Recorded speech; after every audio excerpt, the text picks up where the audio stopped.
Olá, muito boa tarde, muito boa tarde, pontualmente às 15 horas, iniciando o nosso encontro das quartas-feiras, com um temão hoje, vamos falar de traumatização, vamos falar de trauma vicário, que é o trauma por exposição a trauma, vamos falar sobre como trabalhar com pessoas, ser terapeuta, trabalhar nessa área pode sim, tem um grande potencial de traumatização.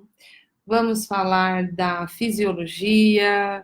Enfim, tem um montão de coisa aí para a gente bater papo hoje, para a gente aprender, para a gente compartilhar. E vai colocando aí seu oi, seu boa tarde, acenando o pessoal do Insta, pessoal do Face. E se surgir dúvida durante o nosso bate-papo, pode escrever aí também para a gente poder esclarecer. Ou no final também, se você quiser deixar uma pergunta ou um tema para as nossas lives e para os nossos encontros, também esse é o momento de você fazer isso. Né? Eu tenho escolhido temas de acordo com as mensagens que eu tenho recebido, tanto por e-mail quanto aqui pelas redes sociais. Também tenho escolhido temas através dos encontros que eu tenho de mentoria, principalmente fora do Brasil, com outros profissionais, com terapeutas, com psicólogos, com coaches, com o pessoal de estudo da psicotraumatologia. Enfim, tenho procurado encontrar quais são os assuntos que vai melhor apoiar e auxiliar essa jornada tão incrível de ser um profissional dessa área do desenvolvimento humano, né? Que é trabalho que desafia a vida. Eu acabei de lançar o e-book Terapeuta de Si e então Terapeuta de Alguém. Está disponível aí nas redes sociais. Basta você se cadastrar para receber no seu e-mail, fazer o download gratuitamente. E nesse e-book, eu procurei trazer toda essa reflexão dessa jornada de ser terapeuta com os desafios que ela nos impõe, tanto para a gente ser muito bom na nossa técnica, né, ser muito eficiente na nossa técnica, quanto também para sermos capazes de cuidar da gente mesmo, uma vez que esse trabalho nos pede que sejamos o instrumento de trabalho, né? Nós somos a própria ferramenta, né? Nós somos o manejo terapêutico em si mesmo. Então, trabalhar em si mesmo, cuidar de si mesmo, desenvolver a si mesmo é um pré-requisito para esse trabalho. Então, nessa jornada desse e-book, eu procurei trazer todos esses passos com uma ideia simbólica da faixa preta de conquistar esse caminho de excelência dentro de um trabalho, né? Como qualquer profissão, a gente quer desenvolver um caminho de excelência, né? Seja em que área for, a gente sempre quer buscar o próximo nível. E a nossa área também, o nosso trabalho também pede o desenvolvimento para o próximo nível. E para isso a gente precisa aprender a manejar o nosso mundo interno, e por isso o título Terapeuta de Si, e então Terapeuta de Alguém, e também inspirado que a maioria de nós que escolheu essa carreira acabou escolhendo muito por começar a jornada cuidando das próprias feridas. E aí nos convidando a olhar para o arquétipo de Chiron, né? E a sua busca pela própria cura da sua ferida, ele sendo um centauro imortal, ou seja, a ferida dele não tinha cura e ele era imortal. Então tem toda uma jornada de Chiron. E Chiron é um arquétipo que fala muito com os terapeutas, os profissionais dessa área. Então, enfim, tem lá a história de Chiron no e-book, tem a simbologia da faixa preta, tem um caminho para cuidar de si mesmo, para mudar de faixa. Espero que vocês gostem. Me escrevam com o que estão achando, baixem, é gratuito. E vamos então entrando no nosso tema traumatização, que é a nossa live de hoje. Quando a gente fala de trauma, essa palavrinha, ela dispara um montão de coisa em termos do que ela significa. O que que é trauma? Eu tenho trauma? Eu não tenho trauma? Como eu identifico trauma? E é uma palavra que a gente vê presente também no senso comum, né? As pessoas falando, fulano é traumatizado, isso é um trauma na minha vida, etc. Então, eu quero já criar aqui um divisor para nós do tema que a gente está fazendo. Eu vou trazer a visão do processo de traumatização do Dr. Peter Levine, que desenvolveu a experiência somática, e do Eugene Gendlin, que desenvolveu a focalização, que são as minhas duas áreas de domínio, né? Então, dentro dessas duas visões, que a gente vai aprofundar a nossa reflexão de hoje sobre traumatização, que se refere a como o nosso organismo processou algum determinado evento da nossa vida, e essa forma de processar esse determinado evento da nossa vida pode ter gerado ou não a traumatização. Então, trauma é o evento, e a traumatização é como o meu organismo processou ou não processou aquele evento, de maneira que aquele evento ficou parado, e essa parada é que provoca a traumatização dentro dessas duas visões. De qualquer maneira, uma visão geral de trauma se refere a eventos que aconteceram de maneira rápida demais, talvez impactante demais ou precoce demais, e a união dessas características faz com que o nosso organismo talvez não tenha tido tempo ou condições de processar esse evento. Se mesmo que a gente tenha vivido um evento com essas características, o nosso organismo consegue transcender no sentido de todo o estado provocado por esse evento, após o evento ter passado, após a gente ter saído de uma situação que tem essas características, onde a gente sofreu um impacto muito grande, a gente consegue voltar para o nosso estado homeostático, equilibrado, a gente conseguiu atravessar um evento traumático, mas a gente não teve uma traumatização. Se ao vivenciar um evento assim, e mesmo depois que o perigo passou, ou que aquela situação passou, e eu estou novamente em segurança, e o meu sistema não desliga, ou seja, ele não retorna ao seu estado homeostático, aí possivelmente a gente está entrando no ramo da traumatização. Falando também dessa maneira geral, antes havia uma definição para trauma que era ligada a eventos extraordinários, ou seja, fora da ordem. Porém, cada vez mais a gente sabe que trauma se refere a eventos ordinários. Podem acontecer a todo momento na vida.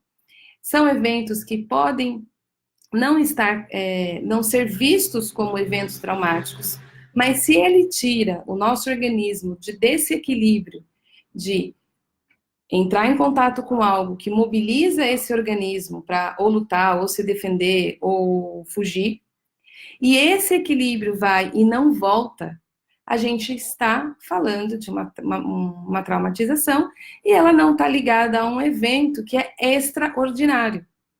O que é um evento extraordinário? Por exemplo, um tsunami. Um tsunami é um evento fora da ordem. Você não vê o tsunami uma vez por semana, né? Uma situação de guerra, uma guerra mundial, uma situação de sequestro, uma situação de um assalto seguido de um monte de outras coisas, ou seja, esses eventos, eles são eventos extraordinários. E esses eventos, sim, têm potencial de traumatização. Se depois que o evento acabou, ou seja, o tsunami passou, a guerra acabou, o assalto passou, o nosso organismo conseguir voltar ao equilíbrio basal dele, a gente viveu uma situação de trauma, mas a gente não necessariamente viveu a traumatização. Porém, cada vez mais a gente sabe que alguns eventos podem gerar essas mesmas curvas de ativar as nossas respostas de defesa ativa, e eles não têm essa carinha de extraordinário. Então, por exemplo, você vai apresentar um trabalho na faculdade, na sua banca de aprovação de tese, e aí tem um professor ali que fica batendo, batendo, batendo, batendo, batendo, batendo, e você tentando atravessar aquela situação, e o seu corpo gerando respostas de estresse para lidar com aquilo, ou seja, você está lutando com uma vontade imensa de fugir, de sair dali, de, pelo amor de Deus, isso tem que acabar. E aquilo foi te ativando, te ativando, te ativando, gerando um montão de estresse no seu corpo. E de alguma maneira você conseguiu atravessar ou não, tem que marcar uma nova defesa, etc. A situação passou, passou os anos, você está aí seguindo sua vida. Porém, aquele evento gerou uma traumatização, porque, de alguma maneira, o seu organismo não voltou ao mesmo estado de equilíbrio após a apresentação daquele trabalho, daquela defesa de tese, daquela defesa de TCC que você estava fazendo. Ou seja, ir numa faculdade, fazer uma defesa de TCC, de tese, é um evento ordinário. Possíveis pressões que possam acontecer pode estar dentro de uma ideia de evento ordinário, faz parte da vida. Porém, a maneira como o seu organismo viveu aquilo, sem conseguir voltar ao equilíbrio homeostático, pode ter gerado uma traumatização. Ou seja, não foi necessário um tsunami, não foi necessário um terremoto, não foi necessário um evento desse nível de impacto para que você tenha vivido uma traumatização. Então, muitas vezes, a gente passa a nossa vida numa percepção que o trauma ou o evento traumático é o que provoca. Porém, as pesquisas indicam que o que provoca a traumatização é como o meu organismo organizou aquela experiência em nós. Se o nosso organismo organizou a experiência de maneira que o estresse gerado pela experiência ficou armazenado no nosso corpo, ou pelo menos resíduos dessa carga ficou armazenado no nosso corpo, em especial no nosso sistema nervoso, aí a gente está falando de uma possível traumatização. Se ele foi capaz de viver todas as respostas de estresse gerada, de respostas de defesa ativa gerada, e conseguiu liberar todas essas cargas, aí a gente está falando de um evento que não gerou traumatização. Ou seja, nessa visão que a gente está conversando aqui hoje, a gente está falando de uma visão que envolve a nossa fisiologia, que envolve, eu estou falando de sistema nervoso, eu estou falando de estresse acumulado, eu estou falando de respostas de defesa ativa, luta e fuga, respostas de defesa passiva, congelamento e dissociação. Ou seja, a gente está falando de como os eventos que acontecem na nossa vida podem afetar o nosso corpo. E ao afetar o nosso corpo, afetar o nosso funcionamento fisiológico, pode provocar uma organização através de algo que ficou parado em nós, que não foi digerido completamente. Essa não digestão completa, ou esse não processamento completo, produz novos funcionamentos ou comportamentos que nascem dessa desorganização, porque o nosso organismo, ele é feito para viver em fluxo, ele não é feito para viver em paralisia, né? A gente tem um funcionamento que sempre pressupõe um próximo passo. Se esse fluxo ou esse próximo passo paralisa, ou seja, tem uma parada, e a gente começa a se organizar a partir desta parada ou dessa fixação, a gente está funcionando através de um processo de traumatização, que não tem mais o fluxo que o nosso organismo pressupõe. Não tem esse ir à frente que esse organismo pressupõe. Essa visão da fisiologia e essa visão do ponto de parada está dentro dessas duas visões que eu disse no início que eu traria, que é a visão do Dr. Peter Levine, da experiência somática, e do Eugene Gendlin, da focalização. O Dr. Peter Levine tem uma grande pesquisa onde ele estudou, ele é um neurocientista americano, onde ele estudou a traumatização no nível da fisiologia.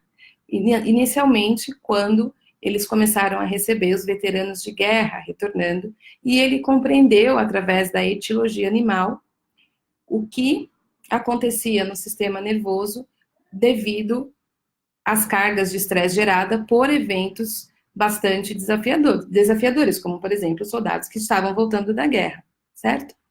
Se a gente olhar para o reino animal, e foi daí que parte a pesquisa do Dr. Peter, os animais, eles estão sempre sendo expostos a estresse constante, porque ou eles estão lutando para se alimentar, ou seja, correndo atrás da presa lá na selva, e a presa está constantemente correndo do predador, ou seja, é uma situação de estresse, onde você precisa estar com as suas respostas de orientação, né, lá, para perceber se o barulho que está vindo é um leão que vai te pegar, ou se foi só um coiotinho que passou e pisou num galho seco.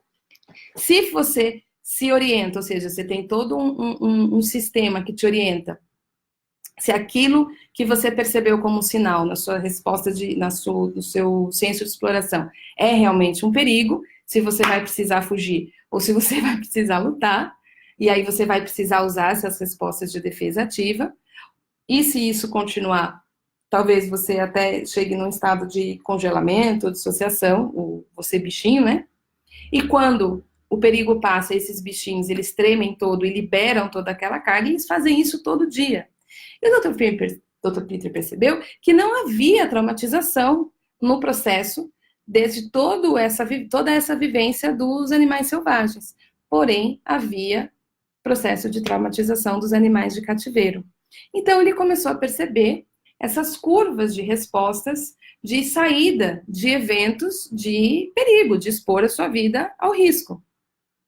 E daí que surge a pesquisa dele, e é dele a frase que o trauma não está no evento, o trauma está no nosso sistema nervoso. Se o nosso sistema nervoso não conseguiu efetuar as descargas necessárias do estresse gerado pelos eventos que têm potencial traumático.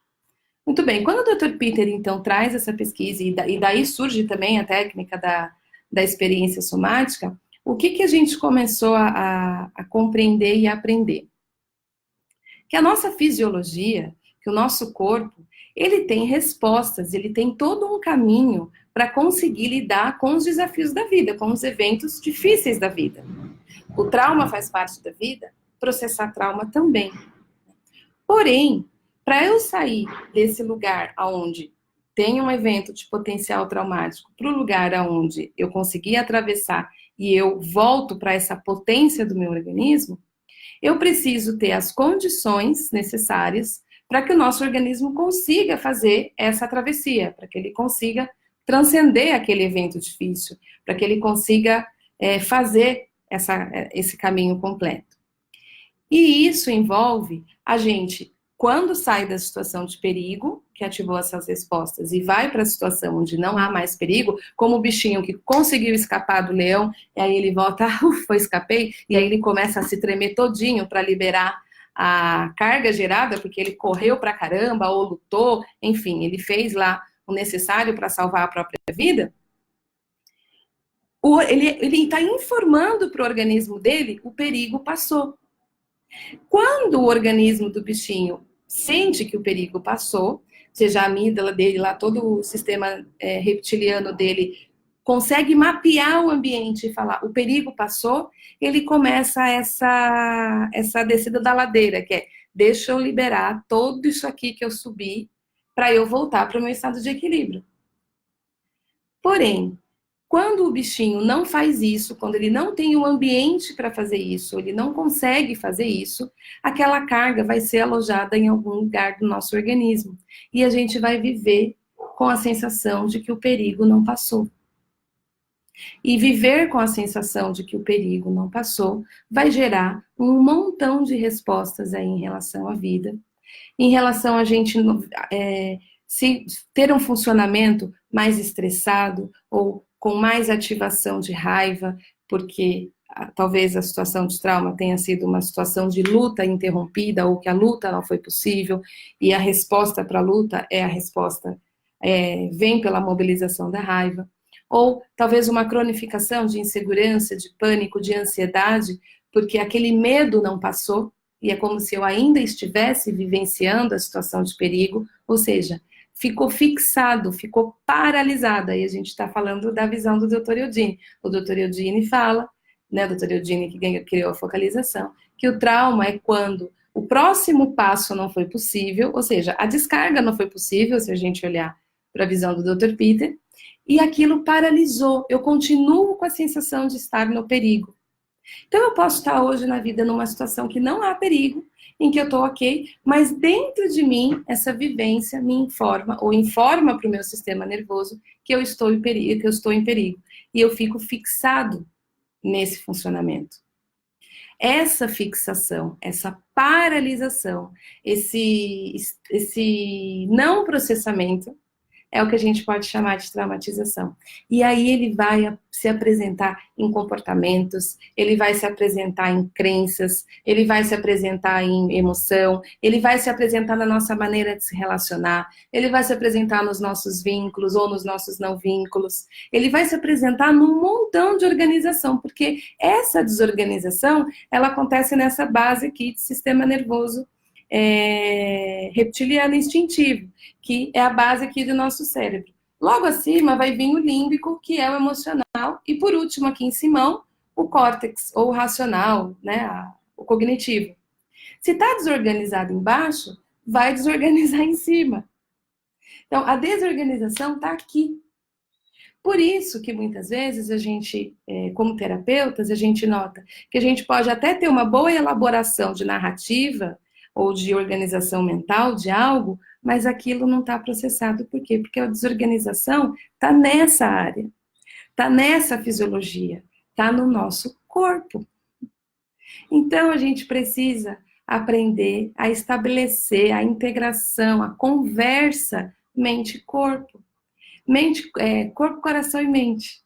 Por quê? O corpo, ou nessa visão, a gente está falando dessa instância mais instintiva, que está mais ligado às nossas sensações, coração como uma imagem metafórica para representar o nosso cérebro límbico, que são as nossas emoções, e a mente, representando aí esse córtex, esse cérebro mais ligado à cognição, à lógica, etc.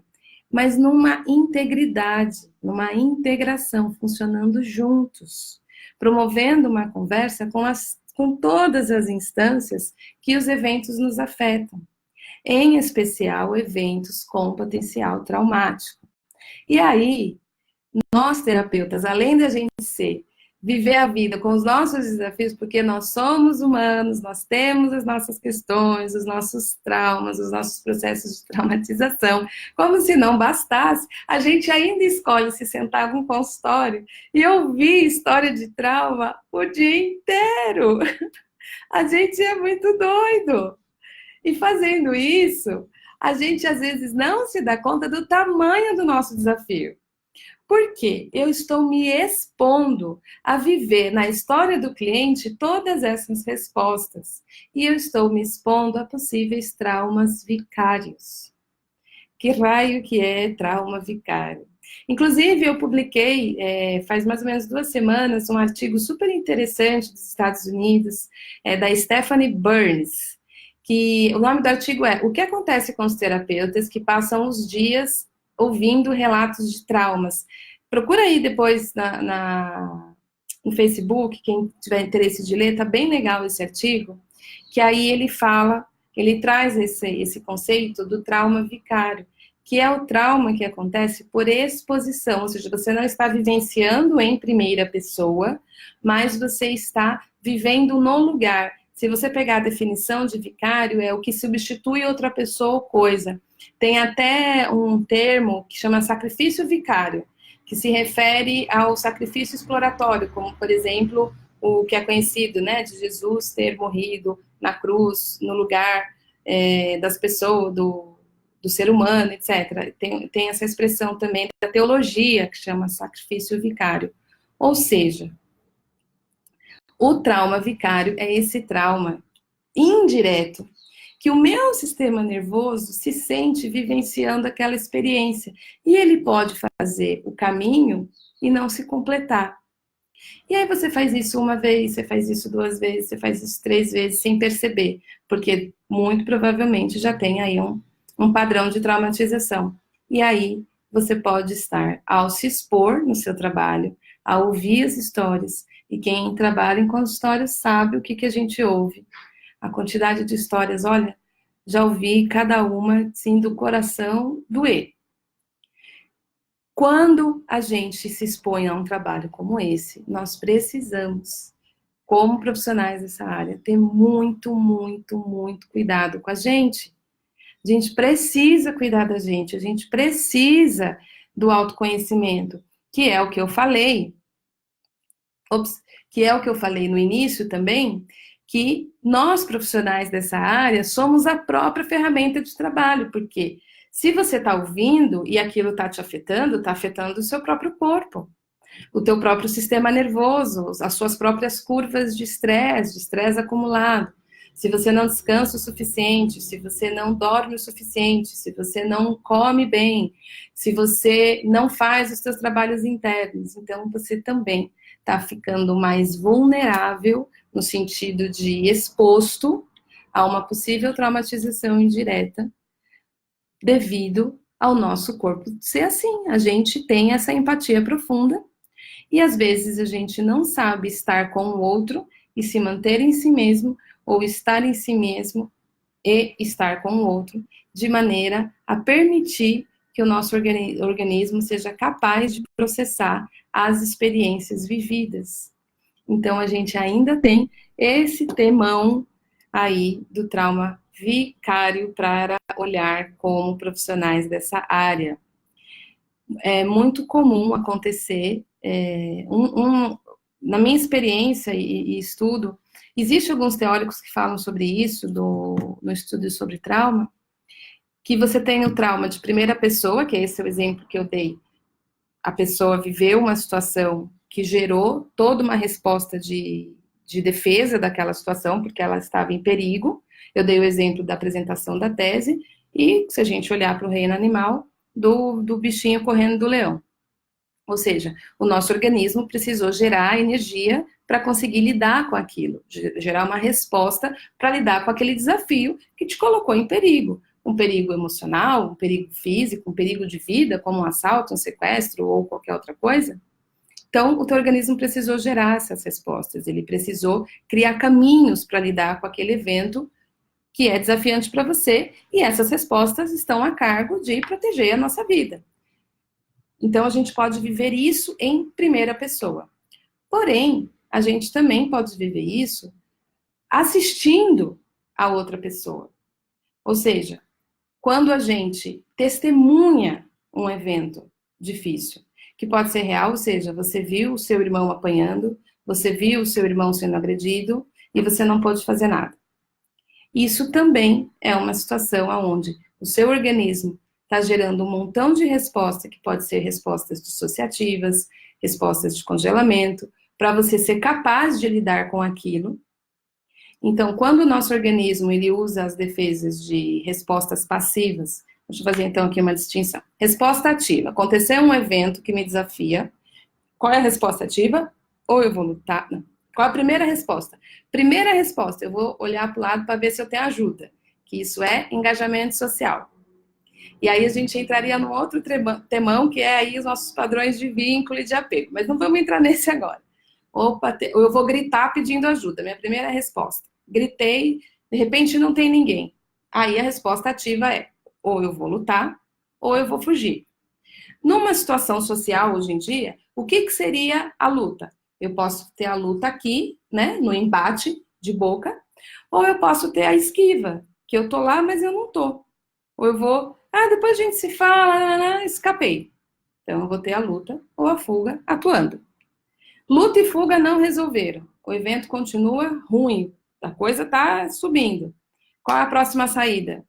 Ou eu vou dissociar, a dissociação é, o meu corpo tá aqui, mas minha mente está em algum outro lugar, ou eu vou congelar mesmo, aí desligou o sistema, inclusive fisicamente, né? Congelou.